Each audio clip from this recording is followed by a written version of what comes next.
শরীয়তের বিধান অনুযায়ী তাহাজ্জুদের সময়সীমা এশারের নামাজের পর থেকে ফজরের ওয়াক্ত শুরু হওয়ার আগ পর্যন্ত। সুতরাং কেউ যদি শেষ রাত্রিতে জাগ্রত হওয়ার সম্ভাবনা না থাকে এবং এই কারণে এশারের নামাজ পড়ে তারপরে তাহাজ্জুদের নামাজ পড়ে, তাহলে সেও সওয়াব পাবে ইনশাআল্লাহ। তবে এর মূল ওয়াক্ত হলো রাতের শেষ প্রহর। শেষ প্রহর বলতে রাতের শেষ তৃতীয়াংশ থেকে ফজরের নামাজের ওয়াক্ত শুরু হওয়ার আগ পর্যন্ত। হ্যাঁ, ঘুম থেকে না জাগার সম্ভাবনা থাকলে ইশারের নামাজের পর 2 রাকাত সুন্নত ও ভিতিরের আগে তাহাজ্জুদ পড়ে নেওয়া এটি জায়েজ আছে।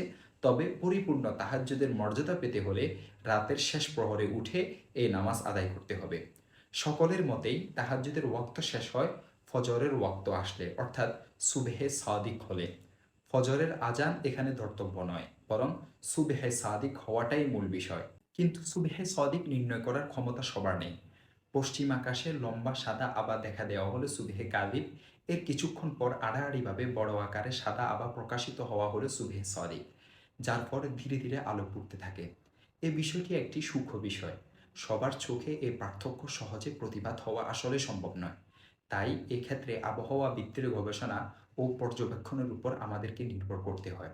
সরকার কর্তৃক নির্ধারিত গবেষকগণ এ বিষয়ে গবেষণা করে প্রতি বছরে নামাজের ওয়াক্ত, নামাজের টাইম নির্দিষ্ট করে থাকেন। সে সাথে সুবহে সাদিক তথা কখন ফজর শুরু হয়, কখন সূর্য উঠে এবং সূর্য অস্ত যায় তা নির্ণীত করে থাকেন।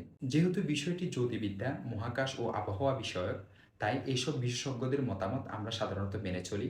সেই হিসাবে ফাউন্ডেশন কর্তৃক সময় নির্ধারণী ক্যালেন্ডার অনুপাতেই আমভাবে আমল করা হয় পুরো বাংলাদেশে।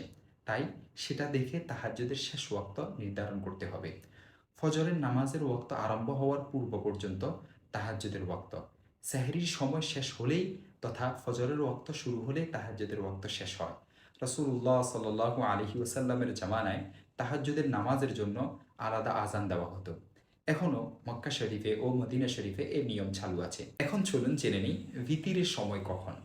হাদিসের মধ্যে এসেছে, আব্দুল্লাহ ইবনে ওমর রাদিয়াল্লাহু তাআলা আনহু থেকে বর্ণিত, রাসূলুল্লাহ সাল্লাল্লাহু আলাইহি ওয়াসাল্লাম বলেছেন, ইজআলু আখিরা সালাতিকুম বিল-লাইলি বিতরা। ভিতিরকে তোমাদের রাতের শেষ নামাজ করবে। বুখারী হাদিস নং 998 এবং মুসলিম হাদিস নং 751। জাবির রাদিয়াল্লাহু তাআলা আনহু থেকে বর্ণিত, রাসূলুল্লাহ সাল্লাল্লাহু আলাইহি ওয়াসাল্লাম বলেছেন, যে ব্যক্তি শেষ রাতে উঠতে না পারার আশঙ্কা করবে সে যেন শুরু রাতেই ভিতির পড়ে নেয়। আর যে ব্যক্তি রাতের শেষ ভাগে উঠে ইবাদত করার লালসা রাখে সে যেন রাতের শেষ ভাগে ভিতির সমাদা করে। কারণ রাতের শেষ ভাগের নামাজে ফেরেশতারা হাজির হন এবং এটি উত্তম আমল। মুসলিম হাদিস নং 755।